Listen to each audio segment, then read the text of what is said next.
Welcome to A Lunch with Biggie, a podcast about small business and creatives sharing their stories and inspiring you. My guest today believes anything can be put in a vending machine, so they created a community of vending machines that sell local goods for local makers and are putting the fun inside the box. Please welcome the owner of Vexed Vending, Stephanie West. What's going on, Stephanie? Hi, I'm so excited to be here. Thank you for having me. You're very, very welcome. So first question I always ask is, what is your go-to or favorite lunch/sandwich? Honestly, I'm a big fan of a grilled cheese. Okay. And not just, it doesn't have to be a regular grilled cheese. It can be a fancy grilled cheese, but I'm a soup person, so it just pairs perfectly with a lot of soups. What kind of soup do you usually like with it? Publix's tomato bisque is like A tier. But I will also mix it up, and like there's a Chinese food place near my house. They make a wicked like tofu broccoli soup that's really good. Interesting. Perfect. With Okay. cheese. And then what kind of cheeses are you, what kind of cheeses are we talking about here? Are we talking like everything from just straight up like craft American, or are we talking like, you like putting 3 or 4 different types of cheeses? What and are you making these, or are you getting them somewhere else? Make or get them somewhere else. Both are okay. I am blanking on the name because I haven't been to the place since we came back from overseas, but I think it might be Toast Cheese or something like that. Toasted? Yes. They make wicked grilled cheeses. Yep. The goat cheese and fig is like top tier.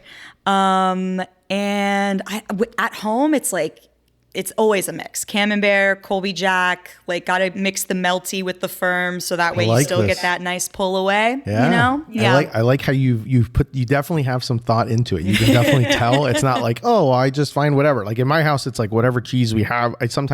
We always make sure we have good bread if we're gonna make it a grilled cheese night. Yeah. So we always like, okay, let's get good bread. And if not, then it's like, it's okay. We're just gonna put like any cheese that we find in the house is going to go inside the grilled cheese.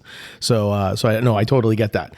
So let's talk a little bit about, I obviously gave it a small taste of talking about vending machines. So I kind of wanted to get an idea of like, tell the story about how did you come up with the idea to start Vexed Vending? Well, me and my boyfriend at the time moved to Japan to teach English, which was a really cool experience. And anyone who has been to Japan will notice that there are just vending machines everywhere, and they sell practically anything out of a vending machine that you can think of. So that's where the creative aspect kind of came in. And then the other side of that was in Japan, community is really big. And I feel like prior to moving there, I didn't feel a big community connection living in Central Florida. I knew it was there, but I didn't seek it out. So I knew when I came home, I wanted to do something that was engaging, because I have friends who are artists and I would go to their shows, but there was nothing active I was doing in the community. So that's kind of why we sought it out. Okay. Yeah. What, out of curiosity, what's the weirdest thing, or you're like, holy cow, I just bought this in a vending machine when you were in Japan? Stuffed animals are a good one, because they have these they'll have at what we would call rest stops. They have Pokemon kind of Pokedex vending machines that have a virtual screen, so you don't actually see them lined up like you do in our vending machines. It's all covered up, and then there's a virtual screen like a Pokedex that you can go through, and you can buy a Pokemon, and then it vends like a stuffed animal Pokemon. Wow. And of course, I'm sure everyone knows about they sell dirty underwear out of vending machines in some places, but that's like deep Akihabara underground kind of stuff, but I've seen that on the internet. So. Jeez. Yeah.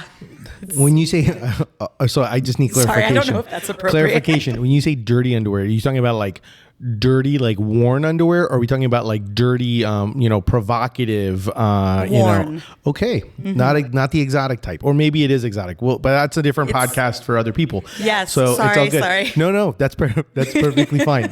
We're having lunch. We're talking about this. What do you do? I laugh because I know that like my buddy, he just moved to Japan. I was telling you before, and he that was like the number one thing they said was like they've seen more more vending machines than trash cans, and they're amazed by like half the things that you can buy on a vending machine. So it's definitely it was a very interesting concept when I saw and when I came across you guys and what the idea of it was. So tell people a little bit about how it works. Like if someone doesn't know, like obviously they're familiar with buying, chips and sodas and stuff like that out of it. Tell people, like, if for people who don't know, explain to people what your concept of Vexed Vending is, if they were to come across one of your vending machines. Yeah, if you come across one of our machines in the wild, which we of course hope you do, it's when you look inside, we try to put some things that are familiar. Not necessarily familiar as in you would usually find it in a vending machine that vended food, but things like Pop Rocks, or everyone recognizes Zoltar cards for fortunes and stuff like that. And we also put sometimes like Tamagotchis in there and things that people know, kind of nostalgia. And vending machines are kind of nostalgic because everyone knows how they work. Yet they're not intimidating. Everyone knows what to do. Even if you haven't come across a card reader on a vending machine before, you have seen a card reader before. Yeah. And inside you find our model is about a third of the things we put in the vending machine are things that we make. And then a third are things that we buy wholesale just in general. And then a third is artists. So, and even that's not true because our goal is always 40% local artists in every machine. So when you walk up to one, it's kind of, it can be considered a gallery because we have prints, we've got greeting cards, we've got stickers, all from different artists. You could consider it like a fun station to interact with anyone you're with because we have games and fortunes and stuff like that. You could also consider it a one-stop shop because in places like, the Falcon, we have lighters and stuff like that, things people forget at the bar typically. Yeah. So that's the typical experience. You walk up, you have all these choices. And once it drops down, like we have a lot of mystery bags too. And that's one of our biggest sellers. I think people get choice paralysis. Yeah. Oh yeah. So. Menu anxiety is what I call that when you go to a restaurant. Okay. Yeah. Analysis paralysis. But yeah, menu anxiety is what I call it. And then you're just like, and I just tell people, just order the sandwich. You'll be fine. I love how themed you are that even like menu paralysis. Yeah. Instead of choice I'm definitely on brand all the time. It's perfect. That or punny. So those are the two things you're always going to get from me.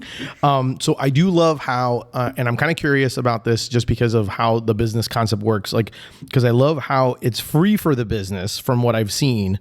So you basically, if a business wanted to have one of your vending machines, they have like a certain kind of like a quite little mini questionnaire type of thing. Like I'm assuming like of like, what are you looking for and all those things. I love the fact that you, and then when they go into the location, you guys actually tailor it for the location. Like I think that's one of the things that I absolutely love because it's like, you're actually making it where it's like belongs as part of that location. So you have, it's like depending on what the theme is or what it looks like the location, you actually make it so that it's like your vending machine, but it's there at their location and it belongs there. So tell me a little bit about where that concept came from. And then I'm just kind of curious on how it works because like, what's the bet? Like, I'm like, how do you not have every single place asking you like, hey, I want a vending machine in here and one of these in my store? Yeah. So I guess that's something that I left out of the experience is that every single machine that we have has an entire mural all over it. And of the 5 machines that we have in permanent locations, we've painted 2, and then we've had 3 artists paint the other 3. So we do try to get artists from our local community and make sure that the murals are themed to the place and then Instagram worthy. So that way, when people, see the machines, they might be inspired to take pictures and also tag, the business. And we always tag our business and our artists whenever, we post anything. So we really... When businesses come to us, we typically ask for maybe 2 or 3 items that they'd like to see on the machine. And so far, everyone's just said, we trust you, which is really cool. Yeah. But in the future, if there was any business that had certain things, we like to give those items to the artist. So for example, if a business said, we want an octopus and we want the color purple. Okay, cool. When we get an artist, we give them just those 2 items, and then the rest is up to the artist. So that way we can ensure that they still have creative freedom. Yeah, with the machine. That's so awesome. And when we go to businesses, we always ask if there's anything that, they don't want to see in the machine, or if there's any events that we can tailor to. We're getting ready to do a big Halloween push, so I'm very excited about that. And when we go, for example, Spiral Circle is a very family-friendly venue. Everything in there is very safe. And then Falcon is a whole different story where we can sell... different vibe. Yes. We can sell more adult items. We always ask hey, is nudity okay? Because we do work with artists. We want to make sure that we're putting things that are appropriate in the machine. And we want things to do well. Like if we're putting something in a venue and the venue knows this isn't our vibe, then we want to trade that out so that way we can make sure that we can continue buying from artists and keep that monetary flow potentially a little more steady than just random pop-ups all the time. Correct. So, yeah. No, and I think it makes sense, especially and that's kind of one benefit of having the vending machines is the fact that, you can open them up, and if they're not doing well, you're like, hey, these just aren't selling well. Let's mix it up. Let's change it. Mm-hmm. Let's move this somewhere else, and whatnot. So that definitely gives you some flexibility and some freedom as you're kind of seeing what sells well on my machines and what doesn't. How do you guys find the machines? And I'm always intrigued because you guys are constantly obviously on the search for one. So how do you guys find them? And then where, did you guys learn, how did you guys learn to fix them or to kind of, I'm assuming update them to be able to take card readers and things like that? I'm kind of always curious about that. That's a really fantastic question.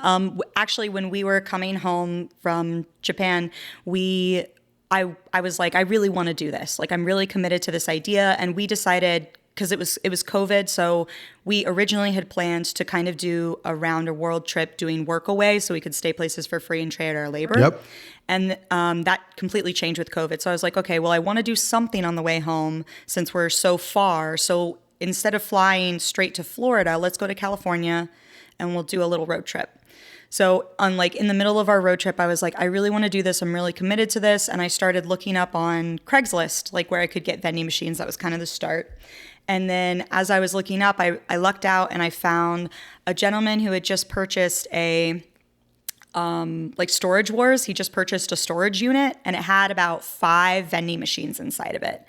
And he had no idea what he was doing. He didn't know, not no idea what he was doing in terms of the storage unit, but he didn't know anything about vending machines, I should say. He didn't know what he was going to do with them. Or Exactly. So a lot of them were, busted up. His oldest machine was from 1990, wow, which is, that's pretty vintage for a vending machine, a typical vending machine, I guess you could say. And then there were 2 that had severed power cords and stuff like that. And I was doing a bunch of research. I had a friend who I contacted to go out to the storage unit while we were traveling to look at them. And I got a really good deal on those. So we really lucked out in that way. And as soon as we got home, we had to move them, which was a learning experience, because vending machines are actually, people think of them like a refrigerator.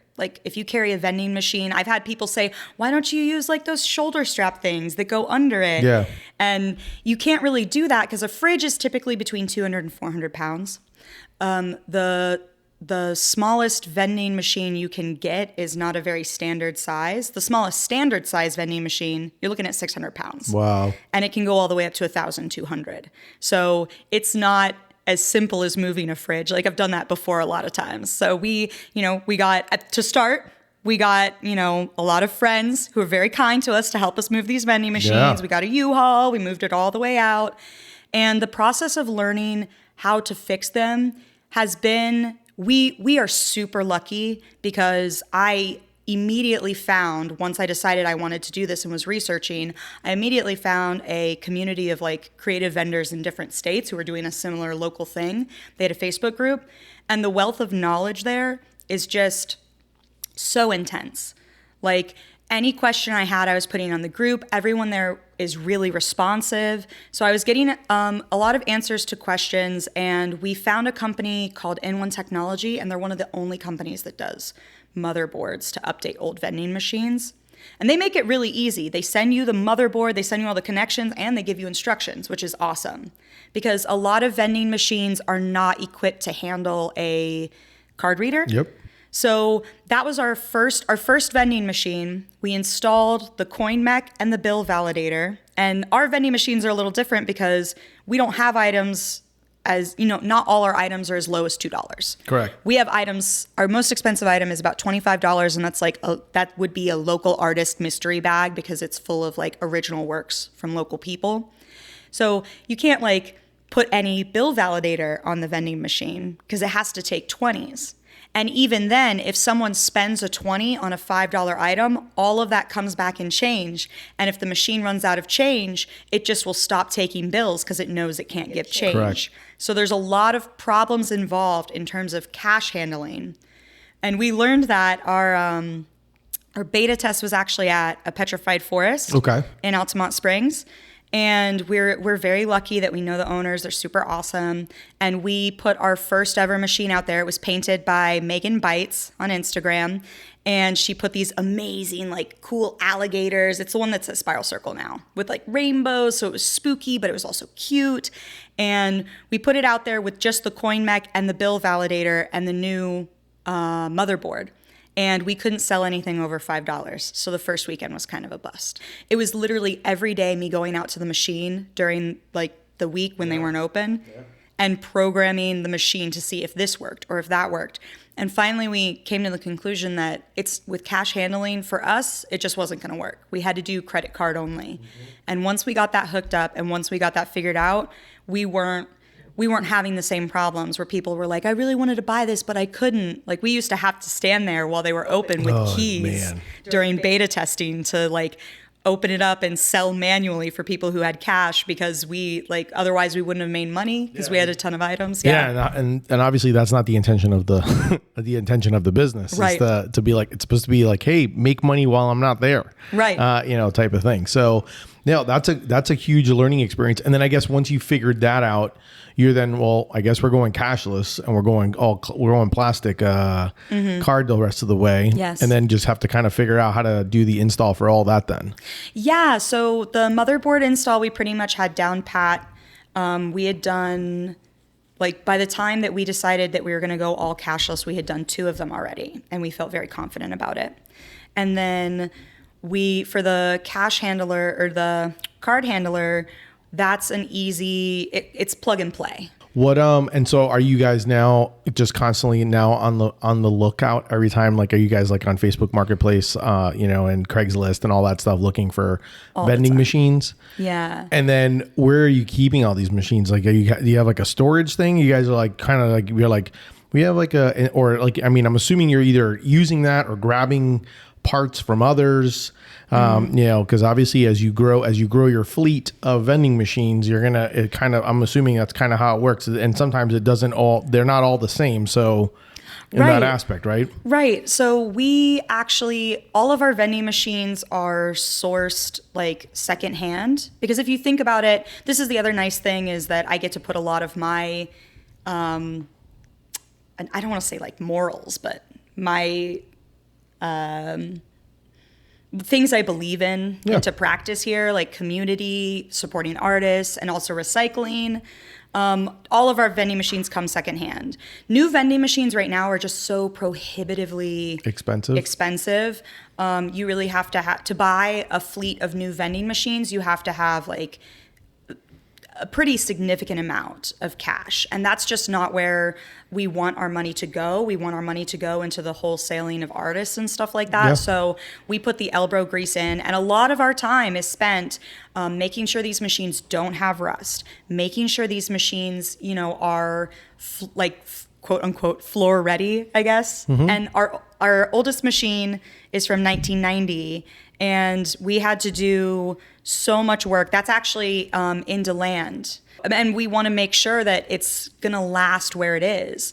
So we keep tons and tons of metal out of landfills by recycling these vending machines And instead of spending like $4,000 for a new one, it's typically like $800 for a used one, and then maybe $300 for the motherboard and $300 for the card handler. And a lot of elbow grease. Yeah, a lot of elbow grease. Yeah, a lot of man hours of TLC, and that's just to get it operational and updated, and then you have to then spend the time, the TLC and love to make it look pretty. Yeah, all that fun part of it. So yeah, I totally. It's a lot of work, but I mean, it makes sense. It's definitely, I can see it. And then I'm assuming, do you have to U-Haul it every single time, or do you have because there's obviously, I mean, it's like in a heavy, very heavy, equipment. So when you're doing it, I'm assuming it's not like, oh yeah, well, we just throw it on the back of our pickup or whatever. Right. You have to actually go and buy something or rent something to be able to do it. Right. So trailers probably our next big business purchase. We just got a shed for storing the vending machines, and that way we don't have to outsource that. Yep. And when moving them, we typically like to keep our limit at 900 for things that we move personally, and we're insured and all of that. We like to keep things at 900 pounds in terms of what we can personally move. Over that, we look to outsource. But it's hard because vending machine moving isn't... Like, if you call a regular moving company that would move your house, and you tell them, I'm moving a vending machine, we've gotten quotes back as high as like $800 to move a vending machine, which is, I know, it's just I could buy a new one. Exactly. I could buy another used one. Yes, another used one and fix that one up. So we have reached out to other vending machine operators who actually vend just like food and drink typically, and then it kind of as a side hustle, they'll offer to move your vending machine. Okay. And we've reached out to them to be like, hey, look, we are not competition for you whatsoever. Correct. We have these like weird artsy vending machines, and we get a much better, like a much more reasonable quote from them. So, and that's what we do for anything over 900 pounds, just because we know our limitations. My husband's strong, but just the two of us without like a lift gate on the back of the U-Haul is pretty hard. That makes total sense. With this being such a new concept, because I know it's obviously going around, and like I've seen it's become more prominent around, but like, have you seen it? How's like the reception been to the idea, this concept of this business, from within other businesses? Like as you go and reach in and talk to someone, is there a lot of teaching? Is there a lot of, to get into it to try to either is there a lot of convincing needing to be done? How's that aspect of it? That's such a good, you have great questions. Thanks. You know what you're asking, and Thanks. I love it.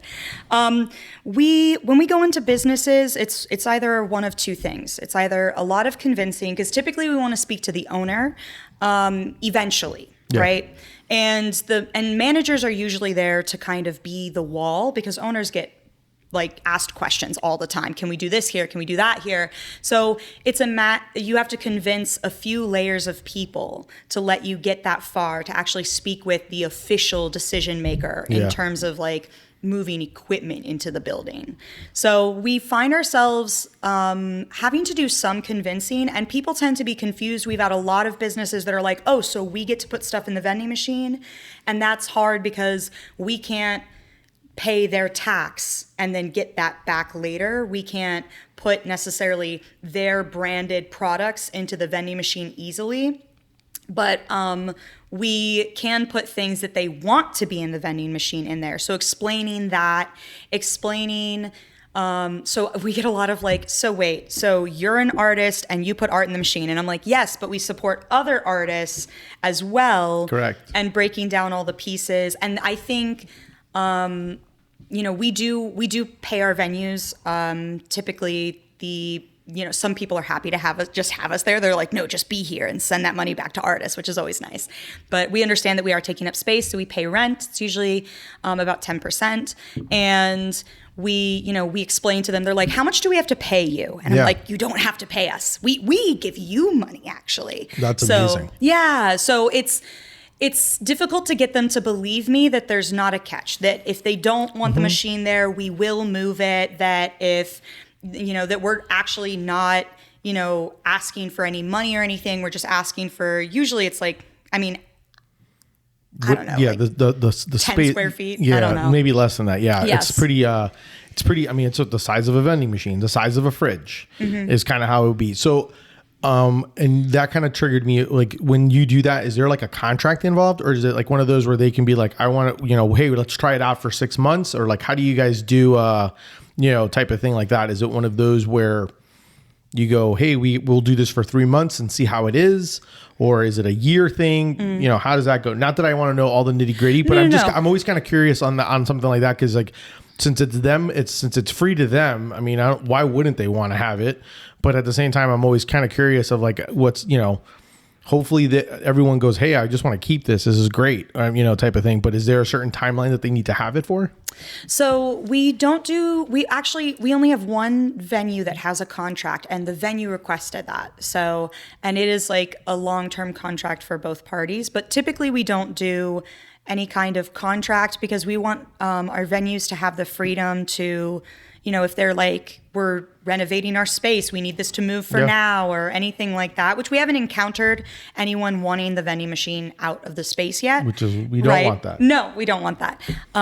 But if, that's kind of one of the prohibitory prohibitory things for them, that they're like worried about having to keep it if they don't like it, or if we put things in there, they're worried about us putting things in there that they don't like or that wouldn't be appropriate for their venue and stuff like that. So we usually ask, like, once it's in there, because they're very heavy and we do have to pay to get the U-Haul, move them, it's a lot of time. We say, try it for 3 months, and that's both parties, because sometimes the first month sales aren't so hot.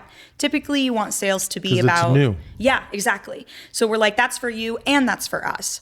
And then if at that point you're like, I don't like this, and even then it's just us asking. Like it's a handshake situation in terms of time frame, because if in a month and a half you're like, I don't like this, I need it out of here, which I can't see happening. Yeah. But we don't want you guys to even feel locked in for 3 months. You know what I mean? So there's not a contract involved. That's just kind of a handshake, like, we will promise to stay here even if sales are low for that long, and you'll promise to keep it here for that long to see how your customers interact with it and stuff. No, I get that. And that's one of those where I can see, there's a little bit of, I mean, that's kind of and that kind of leads to the next question, since you say that during those times of months, like how often is it one of those where you guys are actually going to actually, oversee your vending machines, like doing the rounds of your machines?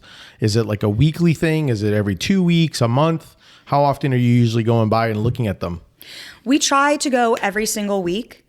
Sometimes, because we can check, since we're doing everything electronically, we can check our sales remotely. So if we see that our sales have been really low, we'll be like, okay, that machine can wait till next week. Because it is like, we have machines from DeLand. We have 2 off of Mills. We've got 1 in Winter Garden, and we have 1 on the edge of Kissimmee, between Kissimmee and Orlando. Oh, wow. So it is. Yeah, you're scattered. Yeah, it's a lot of gas. But we're in a position, too, where we don't want to say no to anyone, because as of right now, we don't have as much. We have a lot of artist interest. We have a lot of patron interest. But businesses are not quite aware of us yet, I feel like. So we don't really want to say no to anybody just yet. Correct.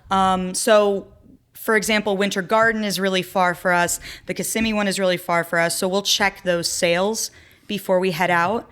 But DeLand and Spiral, those places, we're hitting pretty consistently every week. Sometimes we might have to wait for a shipment to come in from an artist, or something we bought to come in, or the resin to cure on something that we're making for the machine. So it'll be a week and a half, but we average a week. What kind of products are, since obviously you're artistic, what kind of products are you guys providing, like, that usually go in there? Like, what is something that I'm just kind of curious, since I know you're, like, when you said resin and stuff like that, what kind of products are you usually creating? I have dabbled in jewelry, so that's something that this is a nice outlet for that. And I like to take animal inclusions and put them into resin and then put that onto jewelry. We used to actually do my previous business that kind of, I let it go, was we used to go and get honeybees that had died naturally, because when beekeepers go to their beehives and they pull out the trays, there'll be a bunch of bees that have died naturally on the bottom. Yep. And we would collect those bees and then take them home and make bee-themed jewelry out of them where they look like they're flying, and we'd have little flowers in them. It was really cute. What was it called? What was the business called? It was called Humble Bee Fusions. Oh, very nice. Yes, it's very cute. Very nice. It has since petered out, but I still that's something that I still really love doing. So it's an easy way for me to put my labor into the products that go into the vending machines. And we do like to give back. We actually, the Humble Bee Fusions, we used to donate to like local beekeepers and stuff. And then with Vexed Vending, we've only been, Vexed Vending has only been alive for a year. Yeah. Year next week.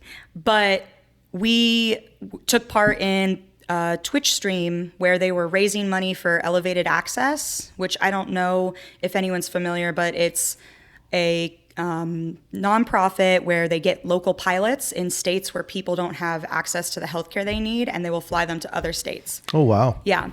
And we provided like a bunch of prizes for that.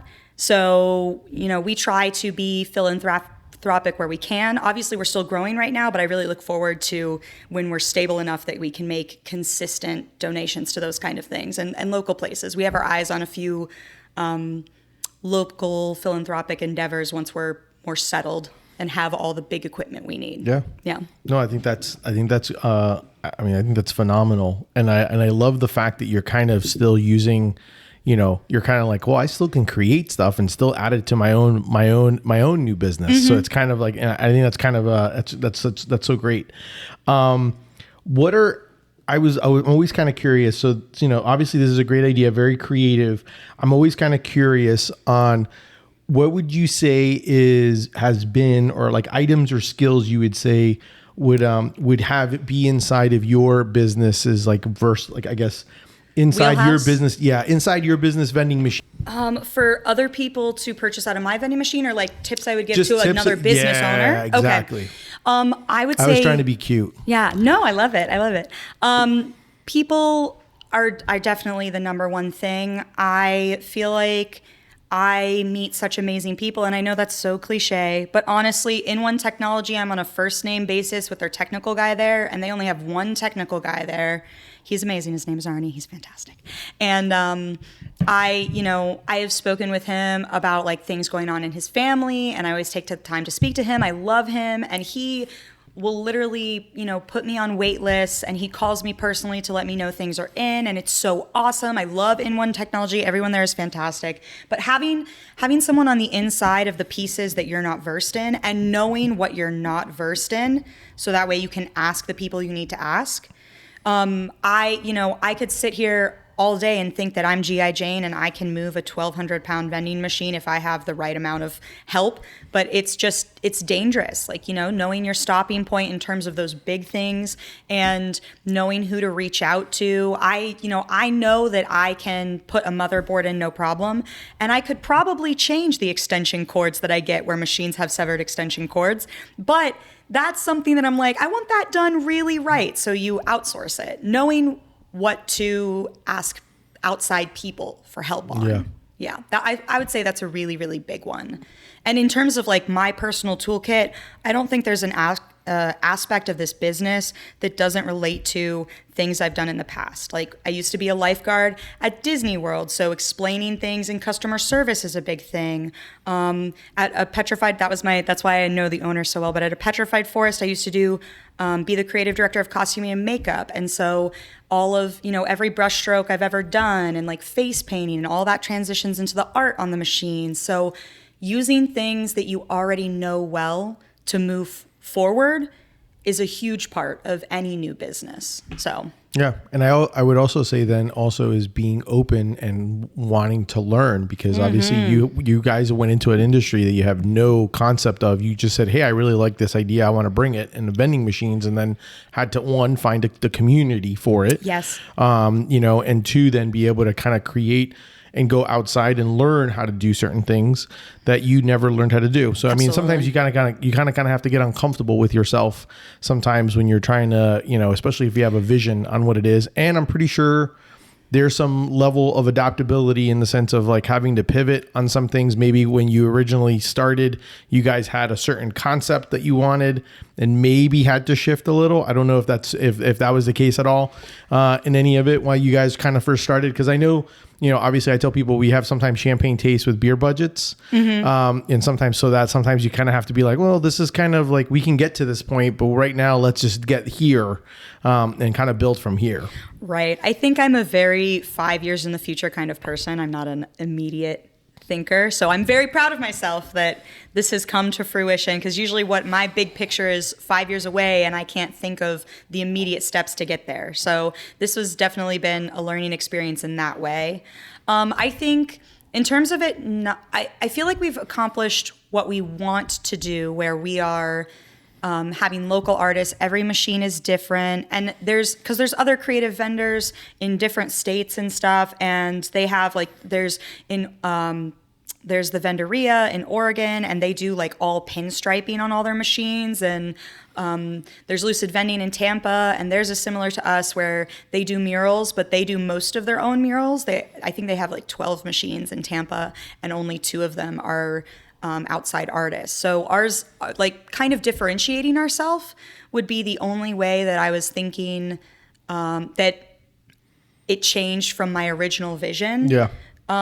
Because I feel like and this is not usual, but I feel like I was very practical about what we could do. I knew the budget we had. I knew, that it wasn't going to be a big extravagant thing where we're buying 10 vending machines at a time. I think, it's really important to consider your budget realistically, and I had such big ideas 5 years in the future. We have so many machines and we can do fairs and it'll be really neat. And I want to do, 5 years in the future, I really want to do like cool trading cards that have all of our vending machines on these trading cards you can get only at that vending machine and stuff like that. But that's just something that I know has to wait. And it's not off the table. It's just, five card trading card game is not as interesting. So I probably have to wait till I get to 10 vending machines to do that. So. Yeah, no, I like that. What do you think has been the hardest part about running this business? I would say reaching out to other businesses to let us have the space. I know that we already talked about how that's something that, convincing people. How do we convince them? Yeah, it's that entry to market where it's like a new concept. So it's like you having to. That's the teaching. That adds a little bit of extra work. Right. And we, and selling the community part, because a lot of businesses are into community, but they're already doing their own thing with art galleries and stuff. So some people don't, they're like, we're already doing that, so we don't need you. And then the ones who, some people, not everyone, and then the ones who are, more, they're local, but they're more corporate style businesses, not necessarily a dive. We go to them and they're like, okay, well, what's the monetary feedback that we're going to get? How much are you going to give us? And because our heart is with the artists that we buy wholesale from, and that's a huge thing that we do. We of course buy some things in bulk, but so that way it balances out in terms of... So you make some money. Right, exactly, exactly. But the artists are where our heart is. So instead of giving a venue, a 30% cut, which is exorbitant, because we eat the tax. You can add tax onto a vending machine purchase, but then people will be like, ew, it's more? I'm not gonna get it. So we eat the tax, and we take all that into account. So 10% is just not so enticing to some businesses, and despite our community ties and the artists that we service and stuff like that. No, I get that. How do so I know obviously you say you support different artists and you do buy stuff wholesale and all that stuff. I'm kind of always kind of intrigued by how do you guys figure out what local makers like obviously go into your vending machines, or you're like, hey, I think this would be a great product to have. Do you get a lot more? Are you approaching people or people approaching you? And if they are approaching you, I always like to ask business owners, what are things that you recommend that they have or are prepared for when they approach you, especially if they're saying, hey, I want to have my products in your vending machines? Awesome. Originally we were approaching artists, and I'm very lucky that I have, some friends in that world. And now we are drowning in artists, and we don't have enough vending machines to continue consistently purchasing from them. Yeah. We no longer have to search out artists. Artists know that we're here. Artists are loving the idea. Artists are reaching out consistently. I would say if you're an artist and you reach out to us, please do, that we want to know what you have that not necessarily is not common. So we get emails about people selling their stickers, people selling, what else? Greeting cards are very common. We get those emails all the time, and we can only put so many sticker slots in a vending machine. Mm-hmm. So if you have something unique, like Moon Owl Designs does these cute little hand sewn poppets and voodoo dolls. So that's okay, cool. We don't have that yet. We typically have stickers in stock, and we're going to artists that we have already contacted. If it's kind of a waiting list for stickers, Yeah. If more artists reach out about stickers, we're going to the artists who reached out 6 months ago that we weren't able to buy from because we have a surplus of people who make stickers. So anything that you make that is unique in that way, we've had people reach out being like, oh, I sell soap, and we already have a couple people in our vending machines who sell soap. So we're like, okay, do you do lip balm? Do you do this? Do you do that? Trying to find a way to still purchase from these artists without burying ourselves in product that we already have. Yeah. What's the parameters with the vending machine? Because ironically, I just saw a video. I just saw a video of a vending machine some brand was using, and they were selling hats out of the vending machine. Mm-hmm. So my question is, what's the size of something like that? How big? And I don't need massive dimensions, but I'm just kind of curious, how big or how heavy can you put things inside a vending machine that are actually able to work and actually vend and not get stuck and stuff like that? That's a really good question. We 5x7 is the typical snack bag limitation, and sometimes it's even just 5x5 in terms of height. In terms of thickness, it depends on the coils that are already in the machine. We really try to work with the coils that are in the machine just because we're already investing in the recycling of these machines, so we don't want to purchase coils as well. So we try to work within those dimensions. And most coils are 1.5 inches thick to 2.5 inches thick. The snack bar, the candy bar slots, those are about 2.25 inches by anywhere from 5 to 7 inches tall. So those are the limitations. And you can fit a lot in that. You can fit a lot in those spaces. And we've been very creative in our packaging. Sometimes if we have an item that's too thick to go in between the coil, we'll make, in the mystery, if we have a mystery bag, we'll put the items that are only 1.5 inches thick on the bottom. And then we'll put the little plushie that might be 2 inches thick and won't go into the coil on the top. So that way it sits above the coil when it vends. So you can get creative with it for sure. And it's also a matter of, stiffness. A lot of items have to have a cardstock backing, because if they're, if it's just loose in a bag and it's not doesn't have any stiffness to it, it'll get stuck way easier. And there's also something called drop weight. So when you're vending stickers they don't weigh anything. Yeah. So they'll often just kind of hover on the coil once it turns. So you have to put we put the little Mancala glass beads in there, or we'll put a little candy sometimes, so that way it has enough weight to pull it down into the actual drop bin. Got it. Yeah. That's interesting. Yeah, there's a lot. There's got to be a lot involved there in testing and all that stuff when it comes to that. Because you're right. I mean, things like stickers don't weigh it.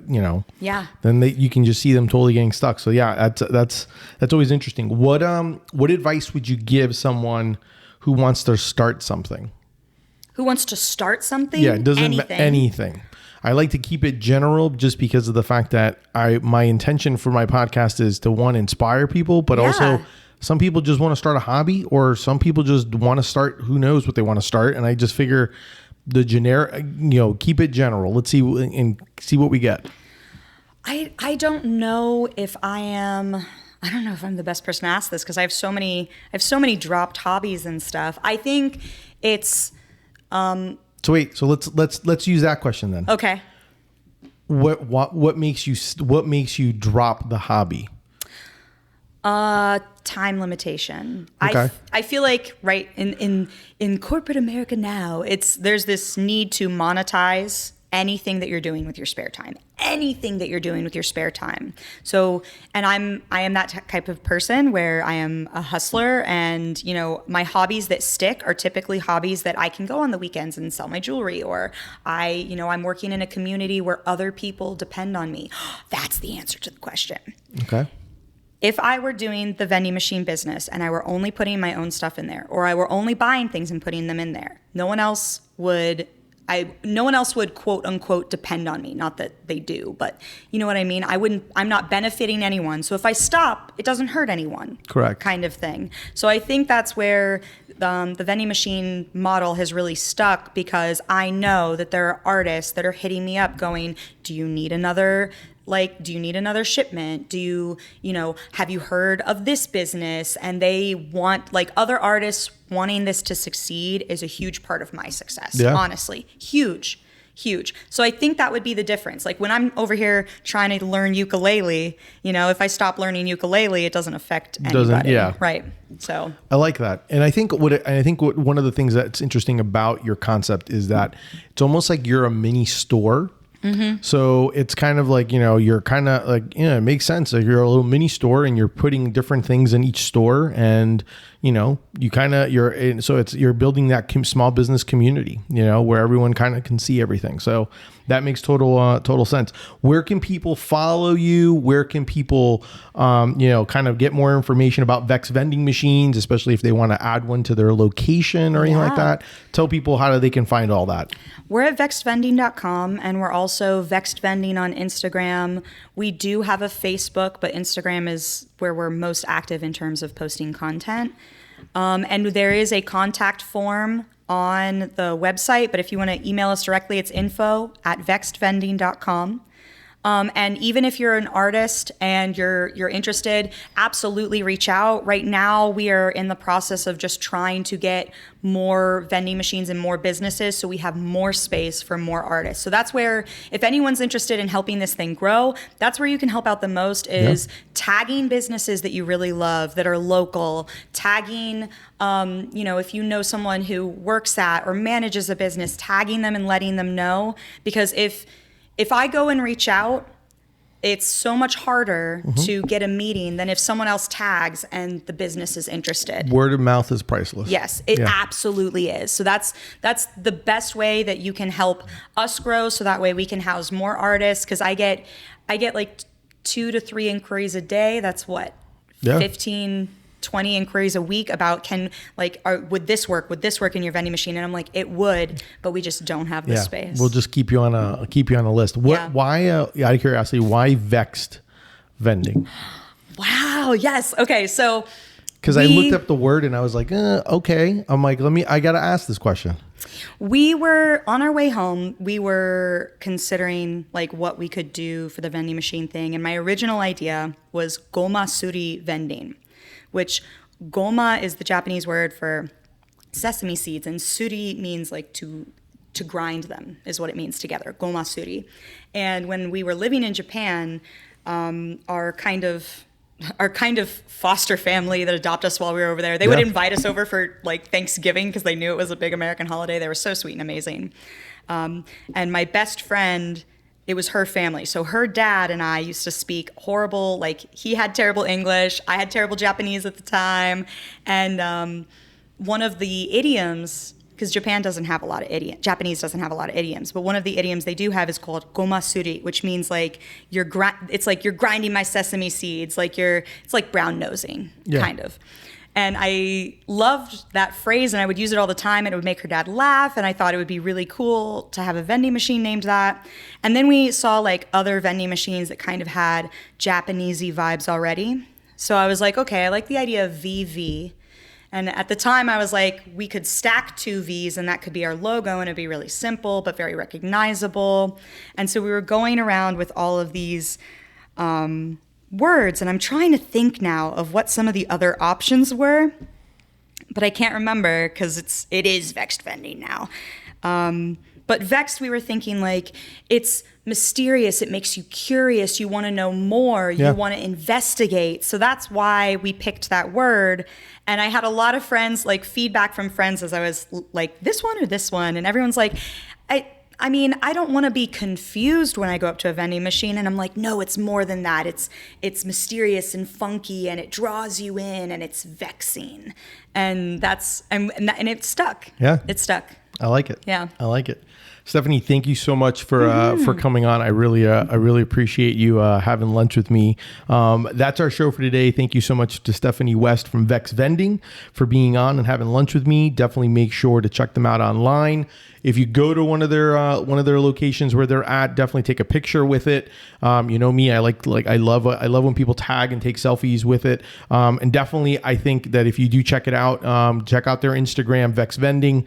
Definitely tag your favorite like bar, restaurant, location that you think would be a fun thing to do. I think these would be great for, like I know you guys have done Orlando Fringe and things like that. I think for events and stuff like that, I think it'd be really a fun thing to do, especially like, just to kind of have almost as a, I don't know, like in, just kind of almost if you could have a freestanding one outside and like, yes, during an event and whatever. And it's just like a fun, like a vendor type thing. Let us where know. It just plugs in and you have it. I mean, I think would be a great concept.